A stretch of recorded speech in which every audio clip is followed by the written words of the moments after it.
একসঙ্গে এলো দুটি সুখবর। মা হতে চলেছেন ছোট পর্দার জনপ্রিয় অভিনেত্রী মৌসুমী হামিদ। একই সঙ্গে প্রকাশ্যে এসেছে তার দ্বিতীয় বিয়ের খবরও।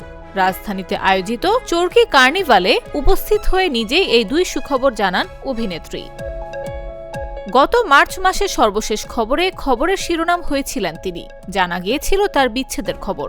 গতকাল ওই অনুষ্ঠানে রেড কার্পেটে হেঁটে আসার পর সহকর্মীদের উদ্দেশ্যে হাসিমুখে মৌসুমী বলেন, আমি মা হতে চলেছি, এই দেখো আমার সন্তান। তার এমন ঘোষণায় মুহূর্তেই চমকে যান উপস্থিত শিল্পী ও অতিথিরা।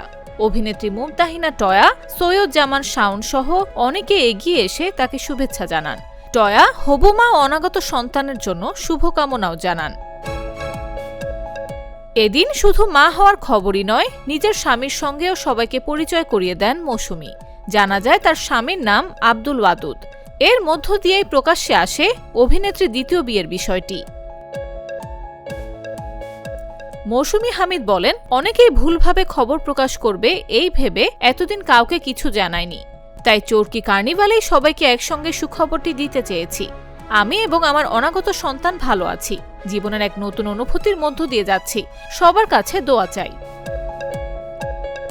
কবে বিয়ে করেছেন এমন প্রশ্নের জবাবে অভিনেত্রী জানান, বেশ কিছুদিন আগেই তাদের বিয়ে হয়েছে। তবে এখন তিনি বিয়ের চেয়ে মাতৃত্বের আনন্দ নিয়েই থাকতে চান। স্বামীর সঙ্গে পরিচয় করিয়ে দিয়ে মৌসুমী বলেন, আমরা 14 বছরের পুরনো সেরা বন্ধু। আমাদের চিন্তা ভাবনায় অনেক মিল ছিল। সেখান থেকে বিয়ের সিদ্ধান্ত নিয়েছি। আমাদের জন্য সবাই দোয়া করবেন। প্রসঙ্গত, রাজধানীর একটি 5 তারকা হোটেলে আয়োজিত চরকি কার্নিভালে দ্বিতীয় চরকি অ্যাওয়ার্ডস অনুষ্ঠিত হয়। দিনব্যাপী এই আয়োজনের সমাপনী অনুষ্ঠানে নিজের জীবনের নতুন অধ্যায়ের সুখবর সবার সঙ্গে ভাগ করে নেন মৌসুমী হামিদ।